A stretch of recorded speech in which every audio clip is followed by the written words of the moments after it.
Hello again, everyone. Edwin Learnard back once again in this YouTube astrological segment. We'll be talking about the transit moon making a square opposition or inconjunct to the natal sun.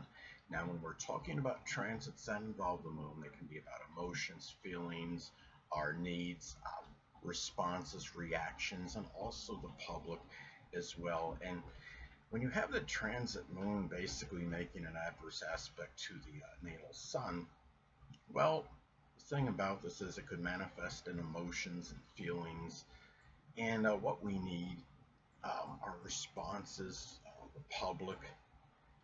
Might there might be things with those what I just mentioned may conflict with matters pertaining to the physical body. For example, I mean the moon is about how we feel.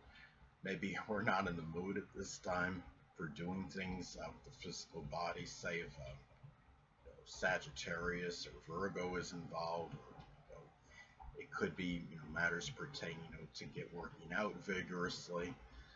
Things it could be something, or even say Sagittarius alone by it could be something sports related, athletics. And the thing about this is keep in mind these transits do not last that long. You're going to get them frequently during throughout the course of the year, obviously. But the transit only is going to last about 10 hours because you're using a 3-degree applying aspect and 2 degrees separation. Of course, that's 5 degrees total.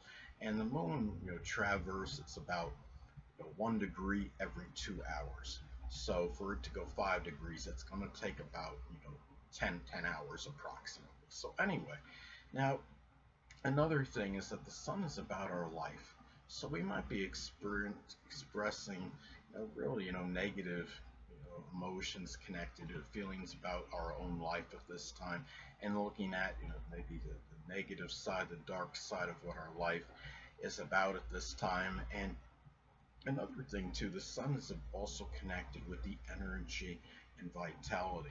So it might be a time where you might be feeling, some kind of emotional drainage or dissipation at this time.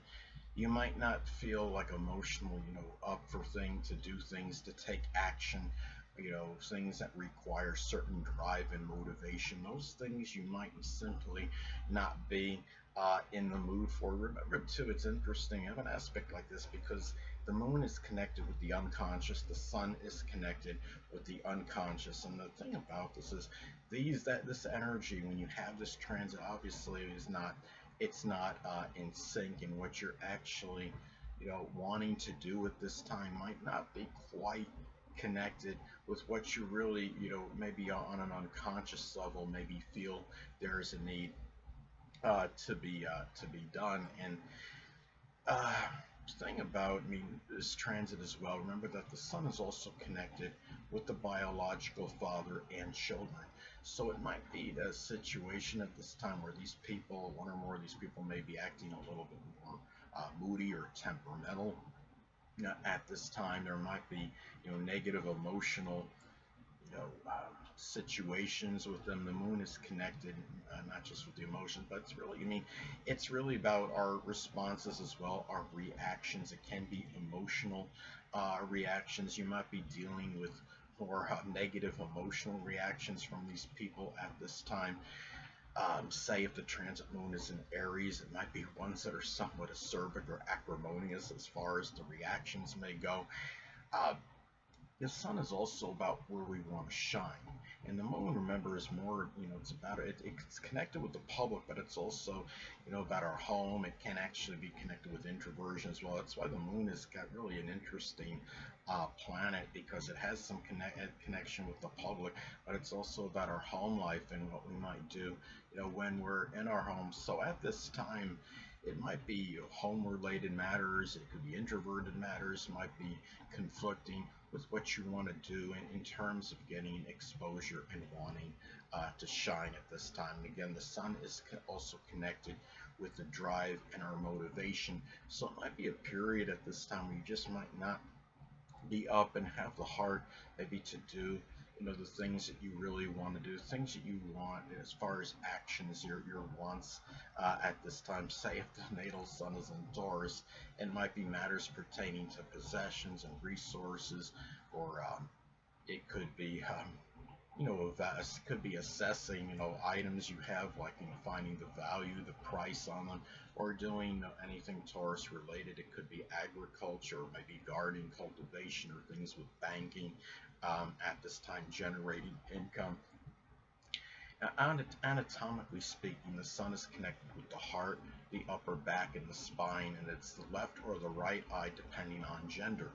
So it can be a time where these things, if you have any issues with them, they might cause, a little bit more.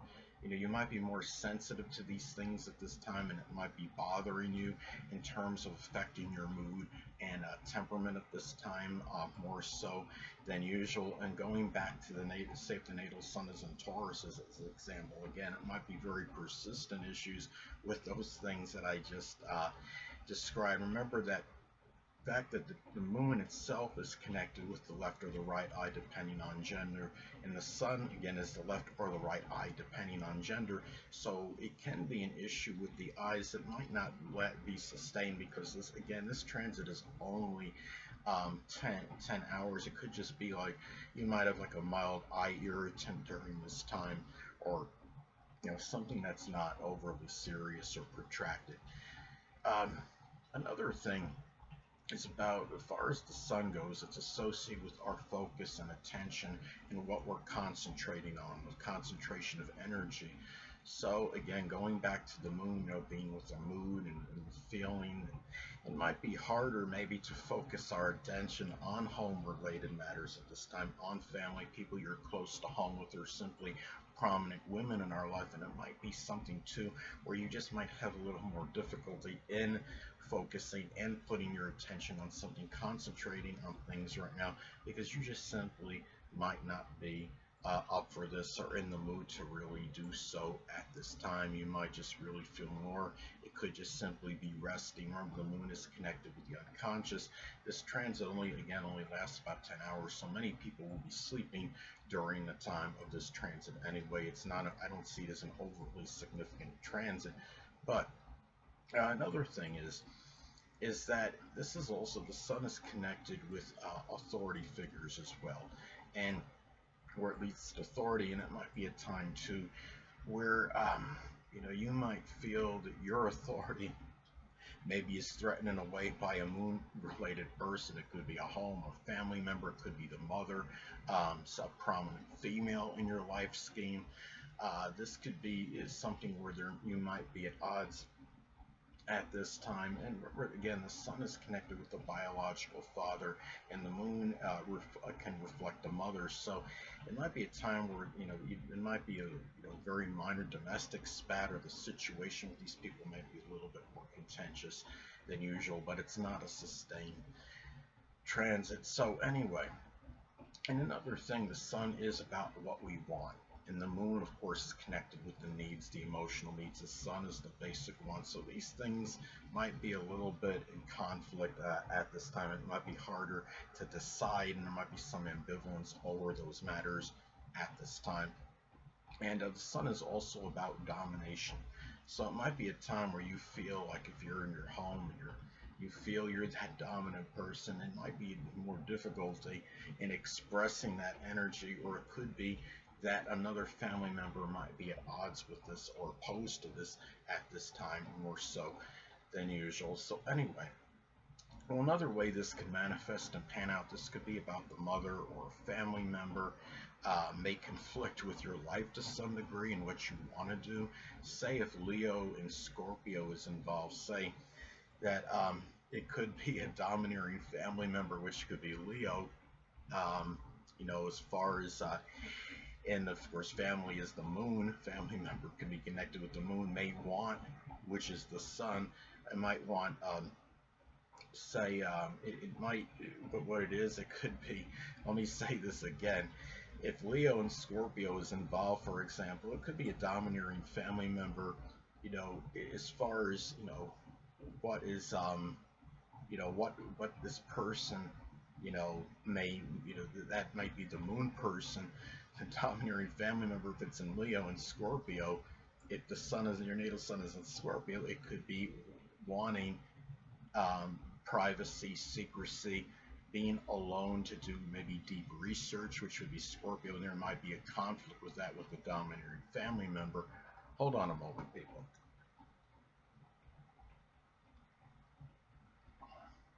Now, another thing is, another way this could be expressed as far as this transit goes, it could be past memories, which is the moon, may present challenge in, say, taking action, which of course is the sun. Now, let's say if it's Gemini and Sagittarius involved, it could be, memories connected with plagiarism, that maybe you had things plagiarized, which could be Gemini. Um, might, for in the moon is the past, may factor in toward apprehension and difficulty in wanting to publish, which could be Sagittarius. I'm not saying you plagiarize, but what I'm saying is that you might have had things plagiarized by someone else, as an example. Now, too, this also could be about the situation with the mother, the prominent, women in your life, people you're close to home with. Those people and the biological father, which could be connected with the sun, may be a little bit more contentious than usual.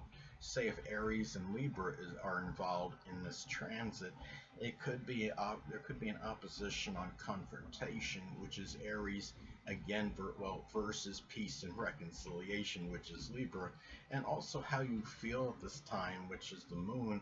There could be disparity with that and how you're acting, and the sun is about how we're acting. And say if it's Virgo, Sagittarius involved, say it might be feeling, which is the moon, more apprehensive and nervous, which could be Virgo, but acting, out, as far as the sun goes, how you're acting, you might be acting more, fearlessly, more so, in a what me worry, type attitude than what's actually going on inside. So anyway, people, that'll conclude this YouTube astrological segment. Until next time, people, Edwin Learnard saying, stay well.